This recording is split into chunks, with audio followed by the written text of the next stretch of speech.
I never expected my life to split down the middle on such an ordinary night. There wasn't a warning, no thunder in the sky, no crack in the walls. Just me, sitting at the kitchen table, scrolling through the news on my phone while the smell of roasted chicken still lingered in the air. My wife poured herself a glass of wine, leaned against the counter like she owned the world, and said it so casually that for a second I thought I'd misheard her. "I think we should try an open marriage." The words slid out of her mouth smoother than the Merlot she sipped, as if she'd rehearsed them in front of the mirror a dozen times. My heart didn't just skip, it stopped. I blinked at her, half expecting her to laugh, to admit it was some twisted joke. But she didn't. She just swirled her glass, watching the red liquid climb the edges, waiting for me to respond. I forced a smile that didn't reach my eyes. "An open marriage, huh?" My voice was calm, far calmer than the storm in my chest. My pulse hammered like a drum, my palms slick against the cool wood of the table. "Yes," she said, her tone bright, almost condescending, like she was explaining something simple to a child. "We've been married for a long time. Don't you think it would add excitement? We're adults, mature enough to handle it." She emphasized the word mature like it was a weapon, daring me to protest. Mature. That single word cut deeper than anything else she could have said. What she really meant was that if I objected, if I flinched at the thought of sharing her, then I was small, insecure, a man incapable of keeping up with her newfound sophistication. I chuckled lightly, though it felt more like choking. "Excitement, huh? Sounds progressive."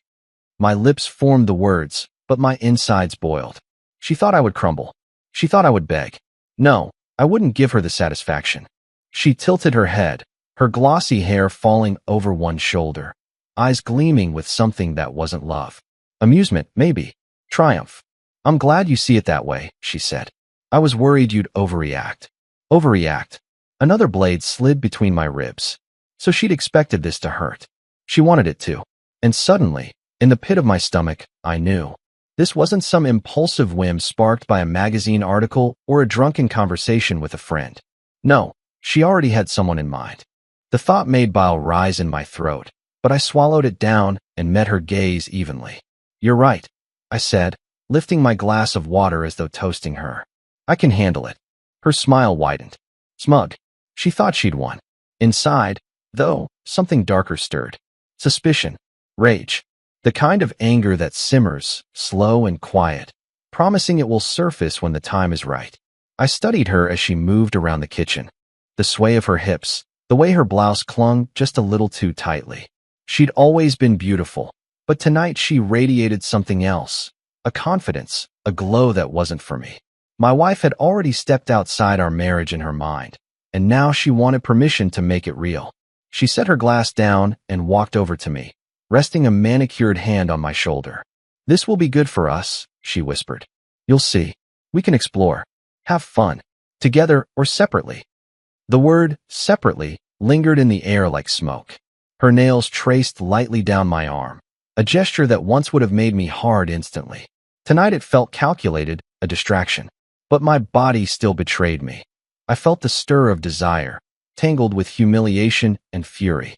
My wife was talking about sex with other men, and all I could think about was how her perfume wrapped around me, how her skin was warm under my shirt sleeve. I forced myself not to flinch, not to pull away. "If it's what you want," I murmured. Her lips brushed my cheek before she left the room, humming to herself like she'd just finished redecorating, not detonating the foundation of our marriage. The silence that followed was deafening. I stared at the empty doorway, the half-drunk glass of wine, the shadows stretching long across the floor. My mind ran in circles, chasing the same bitter truth. She already had someone. Maybe it was a coworker. The late nights at the office suddenly made sense. Or maybe it was one of the men she always texted, claiming they were just friends. Whoever it was, he was the reason she could toss her grenade so casually, so sure of herself. She wanted me to roll over, to nod politely while she spread her legs for someone else. My jaw tightened. If she thought I would crumble, she was wrong. I wouldn't be the pitiful husband left in the dark while his wife giggled in someone else's bed. She wanted a game? Fine, but I wouldn't play the victim. As I sat there, the faint hum of the refrigerator filling the silence, I realized I wasn't just angry. I was awake. For years, maybe decades, I'd accepted things without question. But now my wife had opened a door she didn't understand. And behind my calm smile, I stepped through it, too, determined to find out the truth, determined to decide what to do with it. And maybe, just maybe, to take back the power she thought she'd stolen. If I had hoped her little proposal was just a passing fantasy, the kind of nonsense people throw out after too much wine, the days that followed crushed that illusion quickly. It wasn't even subtle. The transformation was immediate, like she had been waiting for my reluctant yes to finally unleash the version of herself she'd been hiding. Her phone, once left face up on the counter or tossed carelessly onto the couch, was now glued to her hand. Always buzzing, always lighting up, and always flipped screen down the second I walked into the room. She'd smile absently, mutter something about work, and vanish into another room. The word meeting became her favorite excuse, yet her perfume lingered too strongly when she returned. Not the soft vanilla scent she wore every day, but sharper, muskier, the kind that clung to her blouse and hair like someone else had pressed too close. I asked once, pretending to be curious rather than accusatory. New perfume? She shot me a look over her shoulder, eyes narrowed. It's just a sample. Why are you sniffing me like a jealous teenager? The jab was deliberate, a twist of the knife. I forced a shrug, but inside I cataloged every detail. The flushed cheeks, the slightly mussed hair, the faint mark on her collarbone she hadn't bothered to cover. Nights grew lonelier. She claimed exhaustion and fell asleep with her back to me. Or worse, she stayed out late and crawled into bed hours after I'd given up waiting. The sheets carried traces that weren't mine, an unfamiliar cologne, the faint scent of sweat mixed with sex. My stomach churned each time, but I kept my silence. For now, the hardest part wasn't just the humiliation, it was the way she twisted everything back on me. One evening, when I finally asked, "Are these meetings really about work?" She didn't hesitate. "God, you're insufferable sometimes," she snapped. "Do you hear yourself? You agreed to this. Now you want to police me? Maybe the problem isn't me. It's your insecurity." Her eyes flashed with contempt, and for a second, I wanted to grab her, shake her, demand the truth. But I didn't. I just nodded, the picture of calm. If she wanted to believe she'd broken me, let her. It was at the neighborhood barbecue where my quiet suspicions finally found confirmation. The sun was dipping low, kids ran wild across the lawn, and the smell of burgers and charcoal hung heavy in the air. She floated through the crowd with practiced ease, laughing too loudly at another man's jokes, brushing his arm just a second too long. My jaw clenched, but I kept my beer steady, smile frozen. Then I caught it. A pair of whispers behind me, two women huddled together near the drinks table. They thought they were out of earshot, but their voices carried. "Can you believe she had the nerve to ask for his permission after already lining it up?" one said. "I know," the other replied. "It's cruel, really. He has no idea." My blood went cold. The words hit harder than any punch could. Already lined it up. So I wasn't paranoid. She had arranged this before ever asking me. I forced my head to turn slowly, casually, pretending to scan the crowd. Their eyes darted away the second they realized I'd overheard, guilty as thieves. Humiliation burned in my chest, but beneath it was something sharper. Certainty. She hadn't just betrayed me. She'd played me, turned our marriage into a stage for her performance while the whole neighborhood held tickets. Later that night, when she came home smelling like someone else's cologne again, she slipped into the bedroom with a sly smile. She peeled off her blouse in front of the mirror, humming to herself. My eyes followed her reflection, the curve of her body, the faint red marks on her skin that weren't mine. Desire tangled with rage until I wasn't sure if I wanted to drag her to the bed or demand whose hands had been on her. She caught me watching and smirked. "What? You could take advantage of this too, you know. I told you, we're free now." Free. The word was poison.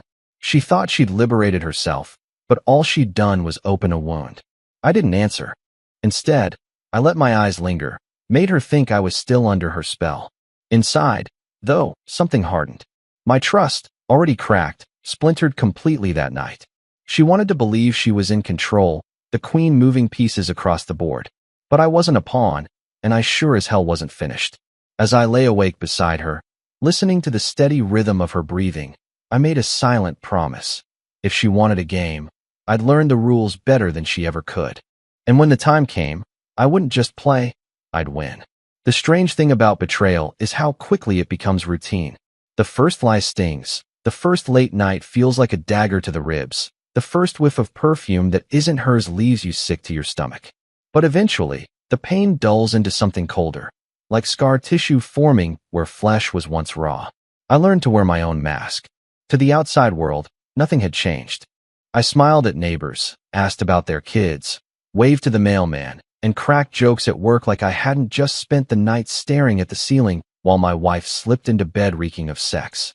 I laughed when I needed to, played the part of the steady husband, the man who wasn't falling apart inside.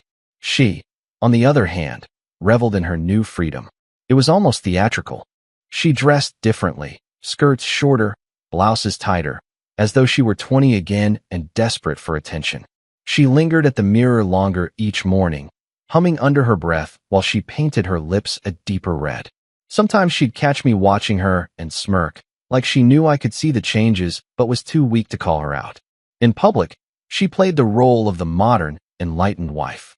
At dinner with friends, she dropped little hints, carefully crafted phrases that made her sound worldly. "Marriage doesn't have to be a prison," she'd say with a smile, sipping her wine. "Two people can evolve together, if they're mature enough." The word mature always seemed aimed like a dart at me, though I never flinched. I just nodded along, feigning agreement, while inside I imagined the table flipping, glasses shattering, her smug expression finally wiped clean. Our friends noticed the distance, even if they didn't dare speak it aloud. They weren't blind. They saw her leaving gatherings early, phone buzzing in her purse, claiming she had an early meeting. They noticed my forced smiles, the way I excused her absences with too much ease. But nobody said anything. Nobody wanted to step into that minefield. Behind closed doors, the mask slipped only a little. We still talked about bills, groceries, family obligations. She still left her shoes by the door, still hummed while she cooked, still dropped laundry at the foot of our bed. But something fundamental had shifted. I was no longer her partner. I was her audience. She flaunted her independence with a kind of smug joy, as though she'd outgrown me. There were nights she would brush against me deliberately, as if daring me to want her. The scent of her skin, the way her blouse gaped just enough to reveal the swell of her breasts, it was all calculated.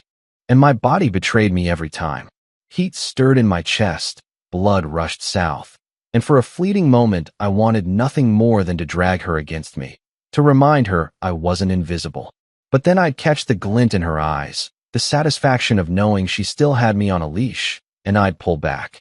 I wouldn't give her that. Not anymore. So I became an actor. My lines were simple, small talk, polite laughter, a calm nod here and there. I played my role so well that even she began to believe it. She thought she'd reduced me to a harmless shell of a husband, obedient, unthreatening, irrelevant. Inside, though, I was sharpening myself.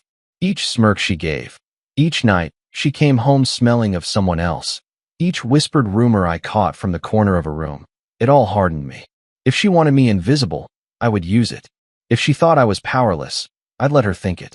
Because while she paraded herself like a queen, I began to feel something shift deep inside me. Not just anger, not just humiliation, resolve. I stopped asking questions.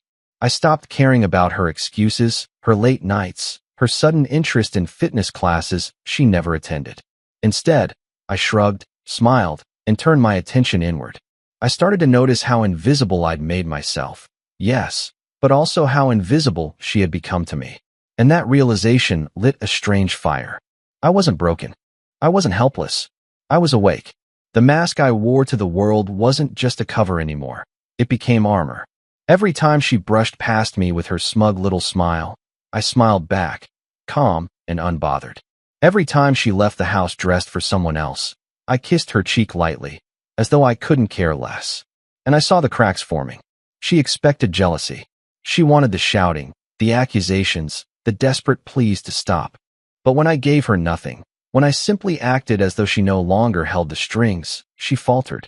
Not much, not yet, but enough for me to notice. I wasn't her victim. I wasn't her audience.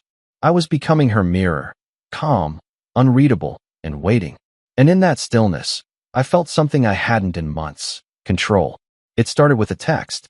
Just one line, simple and out of the blue. I don't agree with what she's doing to you. You don't deserve this. It was from her best friend, the woman who had been around for birthdays, Christmas dinners, barbecues in our backyard. The woman who had been at our wedding, smiling in every picture, raising a glass in our honor. Seeing her name light up my phone that late at night sent a flicker of something unexpected through me. Relief, maybe, or validation. Someone else saw it. Someone else understood. I stared at the message for a long time, thumb hovering over the screen. My wife slept beside me, her soft breathing steady, her phone clutched loosely in her hand like it was part of her body. I could smell faint traces of cologne on her hair, the evidence she didn't even bother to wash away anymore. For a moment, I considered ignoring the text, shoving it down the same way I shoved down everything else. But then my thumbs moved, almost on their own. Thank you. I was starting to think I was crazy. Her reply came instantly. You're not crazy. She's being selfish. I see it every time I look at her. I lay there in the dark, my chest tight, rereading her words until my eyes burned. No one had said that to me. Not once. Not my friends, who avoided the subject. Not my family, who stayed politely distant. And certainly not my wife, who made me feel like the fool every time I dared to question her. But here was the one person who should have been on her side, telling me I wasn't wrong to feel betrayed. That night, the messages kept coming. Short at first, then longer. She asked how I was holding up. I admitted I felt humiliated, like a prop in my own marriage. She told me she'd noticed the change in my wife, the way she gloated about her freedom, the way she dismissed me like I was nothing. You're not nothing, she wrote. You've always been the one steady thing in her life. She doesn't realize how much she's throwing away. I didn't realize until later how much I needed to hear those words. Over the next few days, the conversations grew longer. During lunch breaks at work, I'd find myself checking my phone, waiting for her messages. At night, after my wife slipped away on another meeting, I'd pour myself a drink and sit in the quiet, typing paragraphs I never thought I'd send. She never judged, never minimized what I felt. Instead, she listened. She saw me. One evening, she called. Her voice was soft, almost hesitant, but steady. I just want you to know you're not alone in this. I care about you. I always have.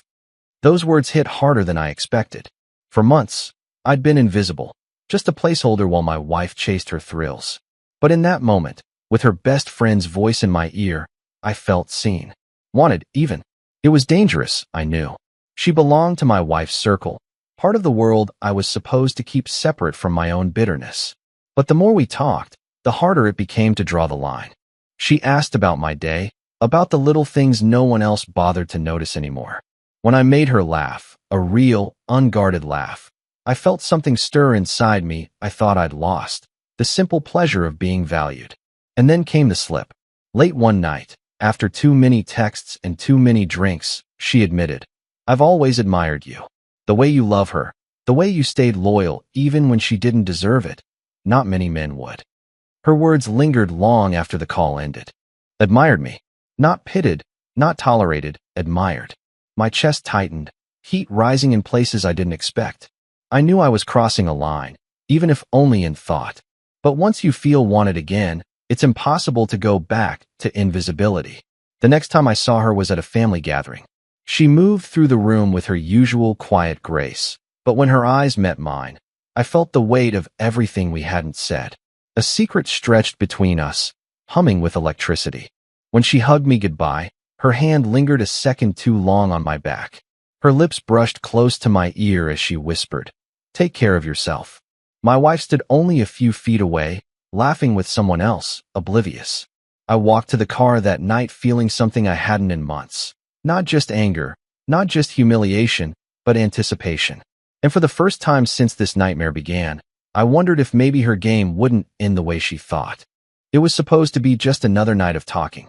That's what I told myself as I pulled into her driveway, the porch light glowing like a quiet invitation. My wife was out, another late meeting that I no longer bothered to question, and I couldn't stomach another night alone with the silence. She'd texted me earlier, If you need someone to talk to, I'm here. I killed the engine, sat in the car for a long moment, and told myself I wasn't doing anything wrong. I was just going to sit with a friend, share a drink, maybe laugh for a little while. Nothing more. She opened the door before I could knock, her hair pulled back casually, a glass of wine already in her hand. "You made it," she said, her smile soft, not pitying. Her porch was quiet, lit by string lights that cast everything in a warm, golden glow. We settled into the chairs, a bottle between us, the summer air heavy with the scent of cut grass. At first it was easy, safe. We talked about work, about neighbors, about the absurdity of pretending everything was normal. She had this way of listening that made the weight slide off my shoulders. But as the wine disappeared, the edges of our conversation sharpened. She leaned closer, her eyes steady on mine. "You know, I've never understood her," she said. "You've given her everything. Stability, love, loyalty. And she treats it like it's nothing." I swallowed hard, the words hitting too close. Maybe I made it too easy for her. "No," she said firmly. "You made it real. That's what she doesn't see." Her voice wavered, just barely, but it was enough to crack the air between us. I saw it then, the glint in her eyes, the hesitation quickly masked by another sip of wine. My chest tightened. "I don't know what I'd do without these talks," I admitted. The words slipped out before I could stop them. She smiled, a sad little curve of her lips. "Neither do I." Silence settled, thicker than the night around us. The cicadas hummed in the distance, and I became aware of how close we were sitting, how her knee brushed mine every time she shifted. The heat in my chest spread lower, coiling in places I hadn't felt alive in months. "You've always been," she began, then stopped, biting her lip. "Always been what?" My voice came out rougher than I intended. Her eyes flicked to mine, then down to the bottle, then back up. "Someone I admired. More than I probably should have." The confession hung between us, electric. I knew this was the moment where I should have laughed it off, changed the subject, saved us both. But I couldn't. My hand reached across the space almost on its own, brushing against hers. She didn't pull away. Instead, her fingers curled around mine. The world narrowed. My breath came shallow, my heart hammering as if trying to break free from my chest. We sat like that, hands locked, staring at each other.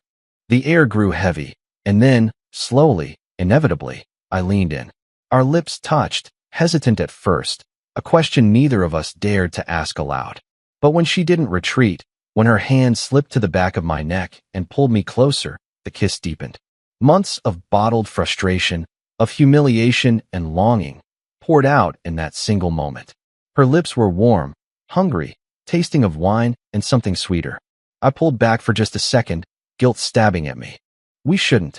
"I know," she whispered, her breath brushing my skin. "But I don't care." That broke me. I kissed her again, harder this time, desperate and unrestrained. My hands slid to her waist, feeling the curve of her body, the heat of her skin beneath the thin fabric of her blouse. She gasped softly against my mouth, and the sound sent a rush of blood straight through me. Every thought screamed that this was wrong, reckless, unforgivable. But my body betrayed me, aching for the touch I'd been denied for too long. Her nails dug lightly into my shoulder, and I shivered. When we finally broke apart, both of us breathless, her forehead rested against mine. "We crossed a line," she said softly. "Yeah," I whispered, "but for the first time in months. I feel alive." She closed her eyes, her lips brushing mine once more, tender this time, almost reverent. "You deserve to feel alive," she murmured. We didn't go further that night. Maybe because we both knew once we did, there'd be no turning back. But as I drove home, her taste still on my lips, her touch still burning on my skin, I knew there was no undoing what had happened. The line was crossed, and part of me didn't regret it. Rumors have a way of moving faster than truth. One slip of a whisper, one knowing glance, and suddenly everyone seems to know more than they should. I felt it in the way people looked at me at gatherings, curious, speculative, as though they were waiting for me to break. And it wasn't long before she came to me, her younger sister.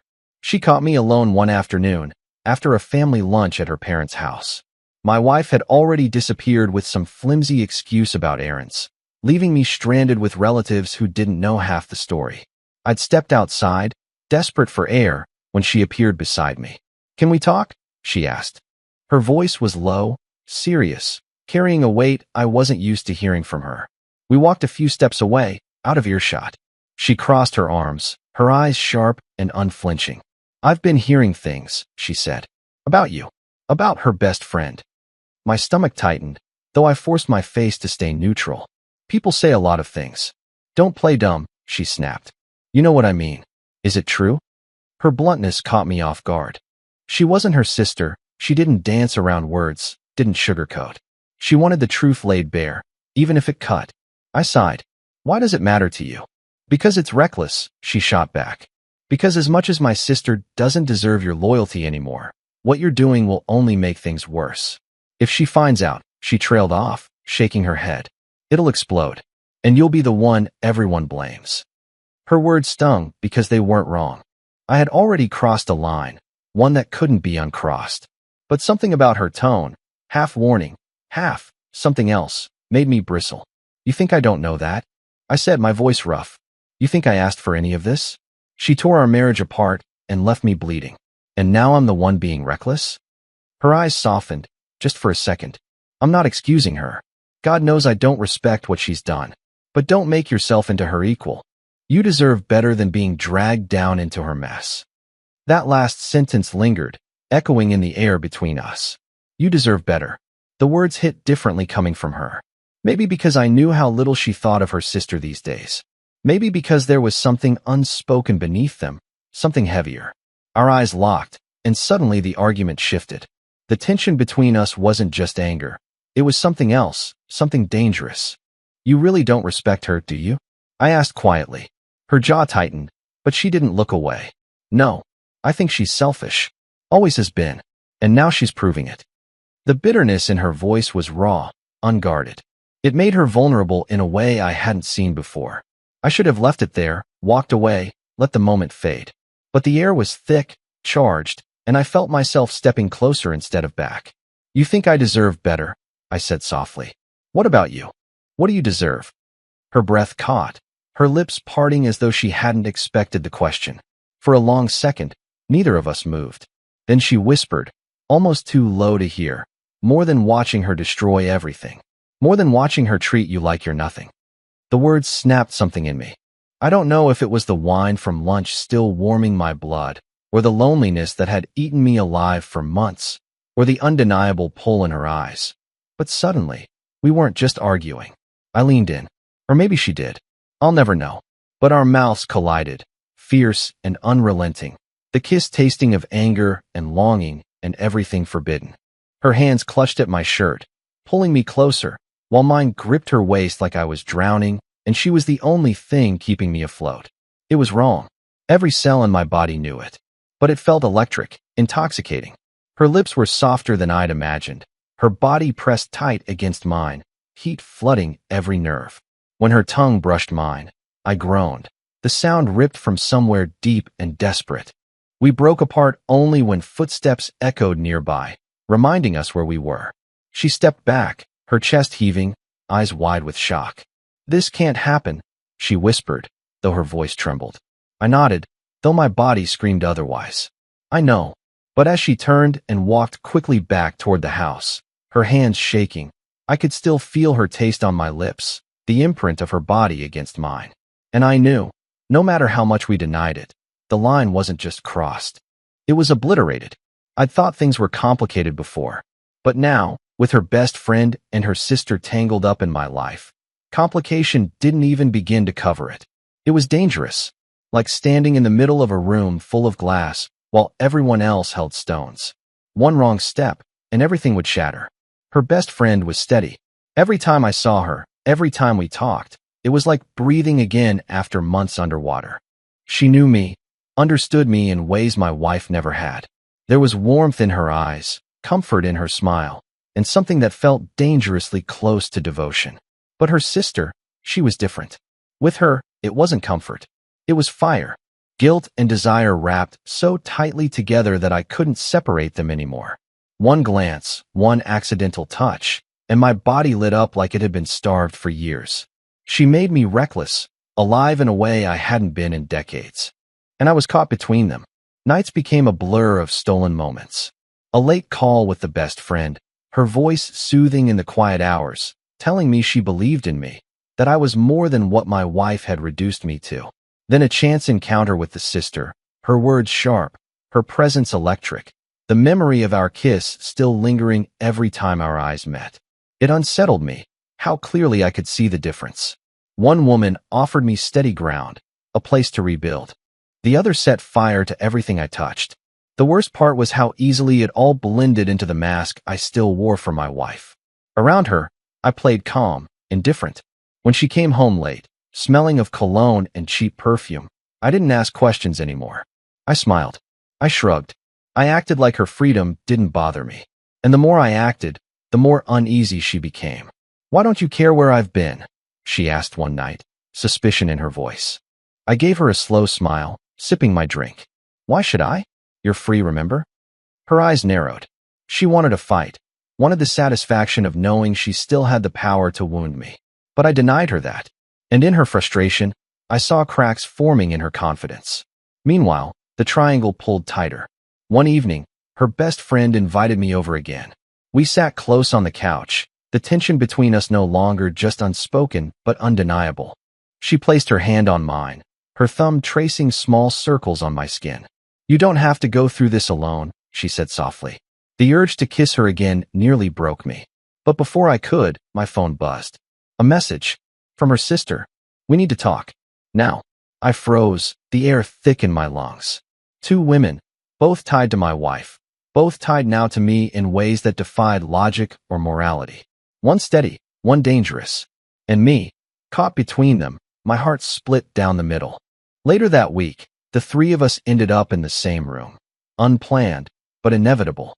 A family gathering, laughter and chatter all around. But beneath the surface, I could feel the tension like a live wire. The best friend's gaze lingered on me too long. The sister's eyes flicked to mine, quick and charged. And my wife, oblivious or willfully blind, basked in her own spotlight. I realized then how fragile it all was.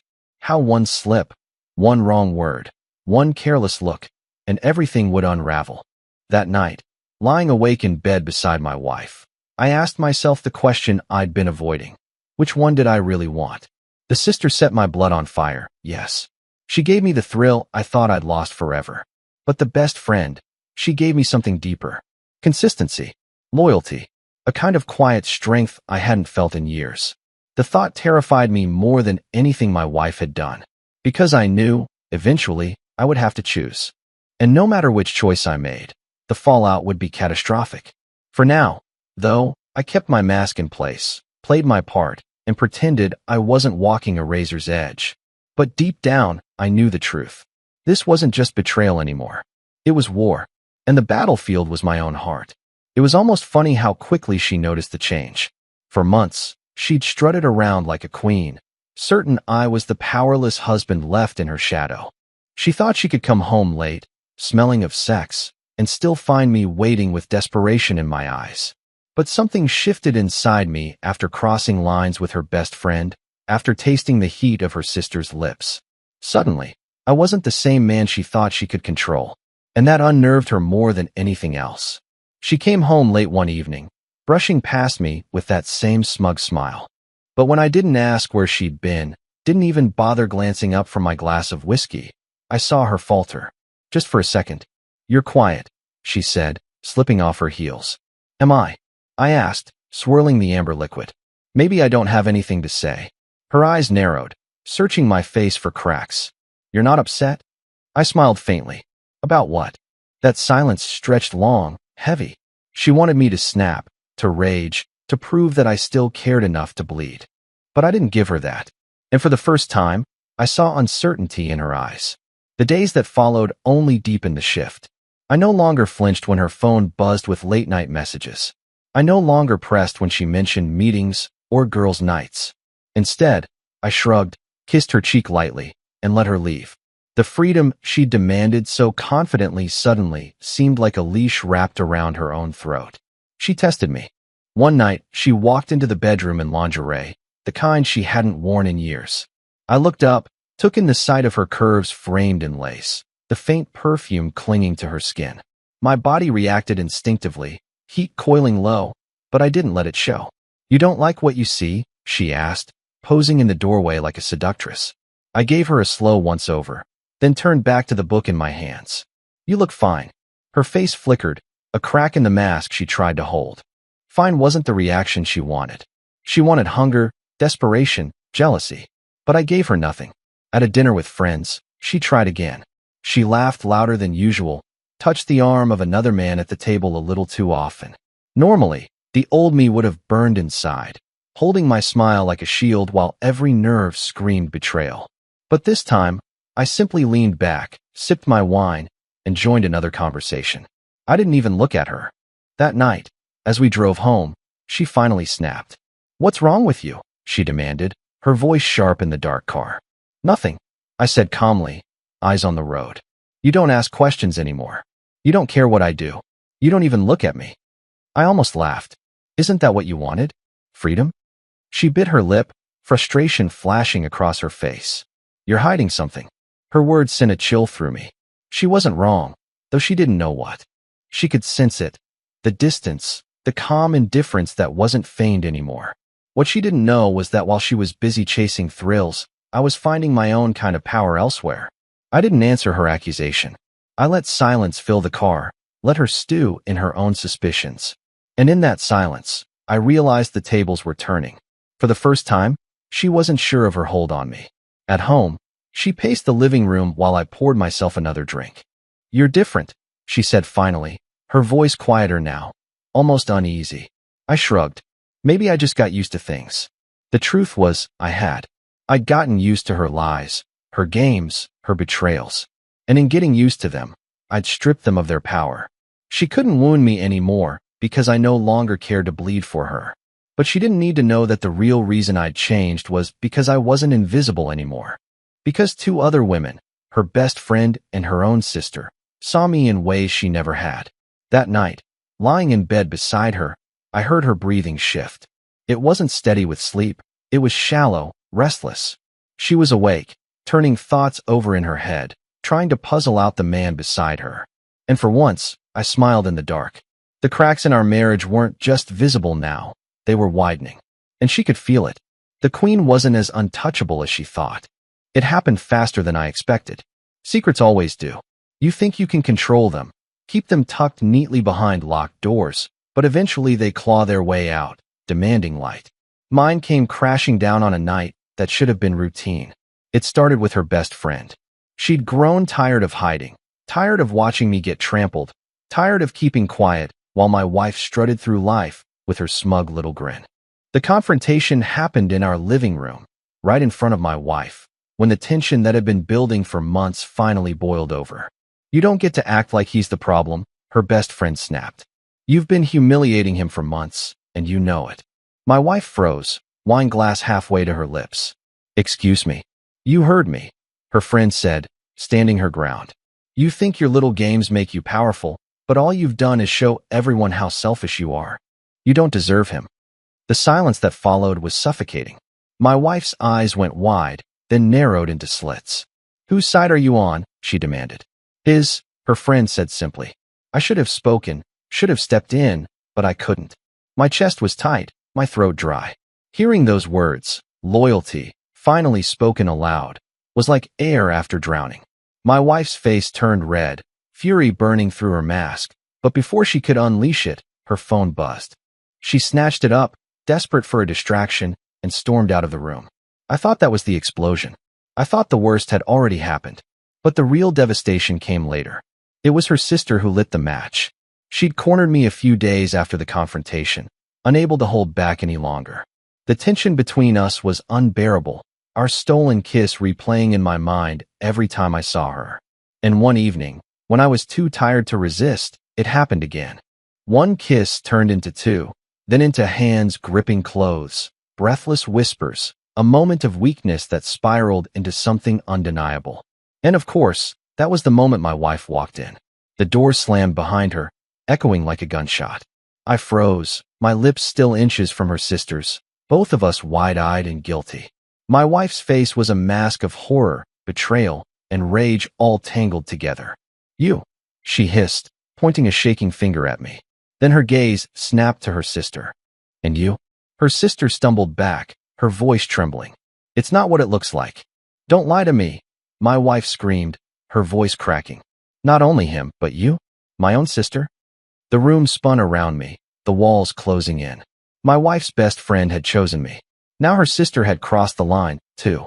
And suddenly the betrayal wasn't just hers. It was mine. You've ruined everything, she spat, tears shining in her eyes though her voice was venom. Both of you. Do you have any idea what you've done? Her sister tried to speak, but my wife cut her off with a furious glare. Don't. Just don't. You're dead to me. Her words sliced through the air, leaving nothing but silence in their wake. She stormed out, slamming the door so hard the walls shook.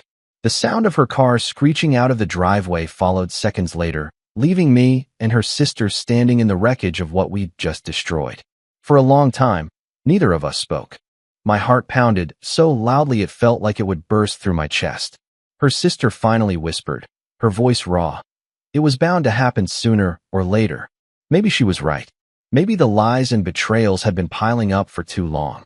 But as I looked at her, trembling, guilt and desire still tangled between us, I realized the truth. This wasn't just an affair anymore. It was war. And the battlefield wasn't just my marriage. It was her family, her friendships, every connection she thought she controlled. I sank into the chair, head in my hands. For months, I'd let her play her game, humiliate me, treat me like a pawn. But now, the board had flipped. Her best friend stood with me. Her sister had kissed me.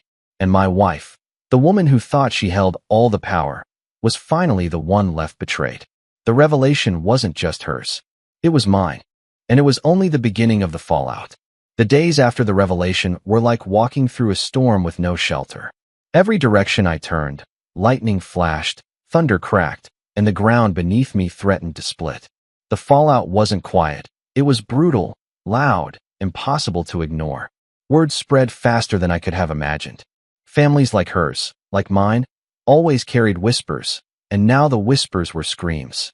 Friends who once smiled at us across dinner tables avoided eye contact. Invitations dried up overnight. And the ones who did speak to us only did so to feed their curiosity. Her anger, though, was the loudest. She lashed out at everyone. Me, her sister, her best friend. She called me a coward, a traitor, a weak man who'd hidden behind silence only to stab her in the back. At first, I tried to argue, to remind her that she was the one who had ripped our vows to pieces long before I'd ever kissed another woman. But eventually, I stopped. What was the point? She wasn't fighting for our marriage. She was fighting for her pride. Her sister disappeared for a while after that night. Guilt had sunk its claws into her, dragging her into silence. I didn't blame her. The weight of what we'd done was heavy, forbidden in ways that burned deeper than anything else.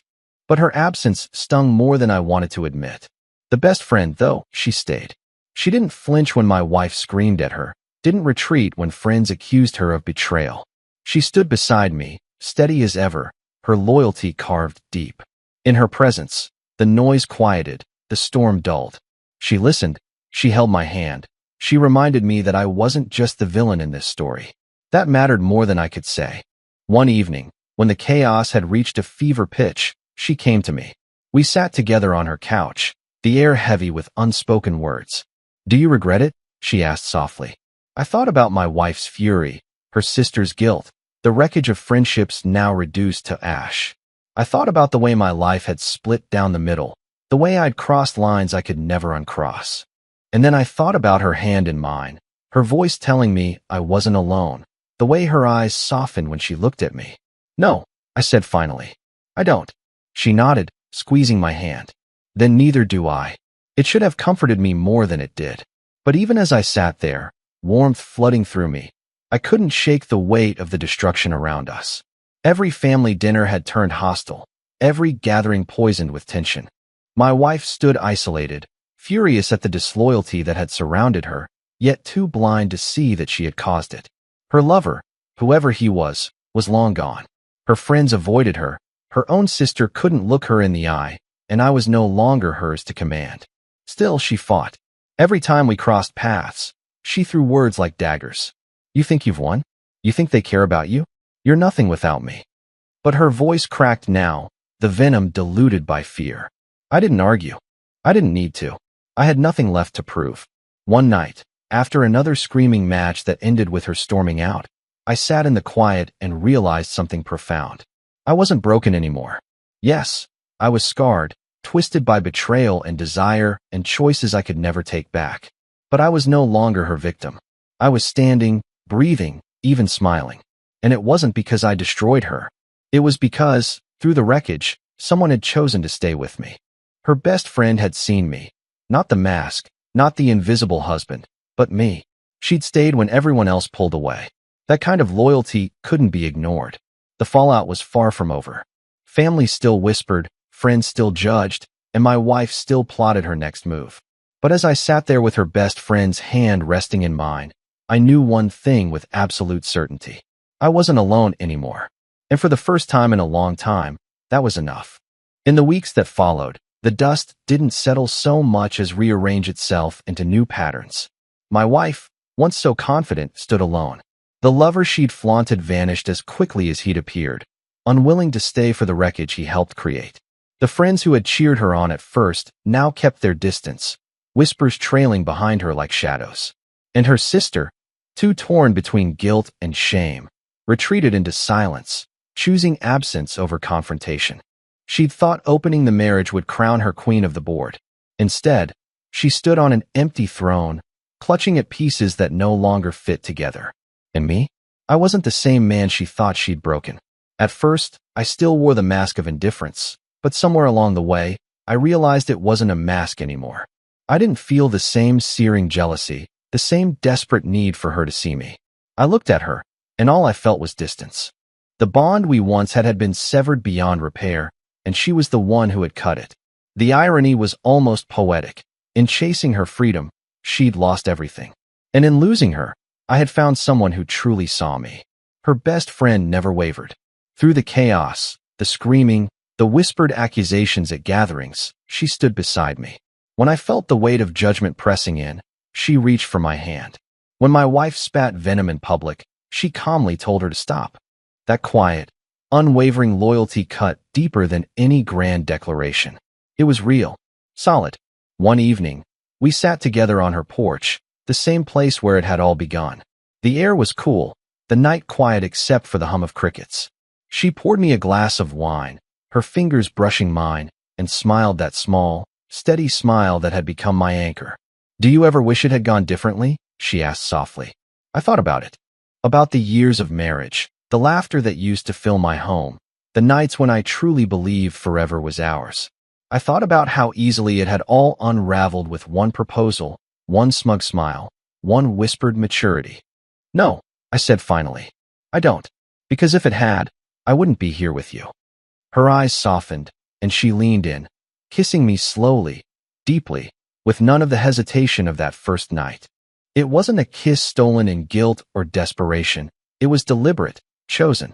When we pulled back, she rested her forehead against mine. Then I'm glad, too. In that moment, the balance of power shifted completely. My wife, once the puppet master, was left alone in the ruins of her choices. Her sister had vanished into the background, unable to face what she'd done. And here I was, sitting with the woman who had chosen me, not out of convenience, not out of rebellion, but because she saw me for who I was. I hadn't just survived her little game. I had won it in a way she never imagined. Later that week, I ran into my wife in town. She stood by her car, sunglasses hiding her eyes, but I could see the wear in her face. She tried to sneer, to toss some bitter remark my way, but the words faltered. For the first time, she looked small, alone. I nodded politely, offered her no more than that, and walked on. That was the moment I knew she had nothing left to take from me. The tables had turned completely. She was isolated, clinging to ashes. And I was no longer her victim, no longer her pawn. I was free. And more than that, I wasn't walking forward alone. Her best friend's hand found mine later that night as we lay together. The warmth of her body against mine, the quiet certainty of her presence filling the space where pain used to live. For the first time in a long time, I felt not just desired, but understood. It wasn't revenge anymore. It wasn't survival. It was choice. And I chose her.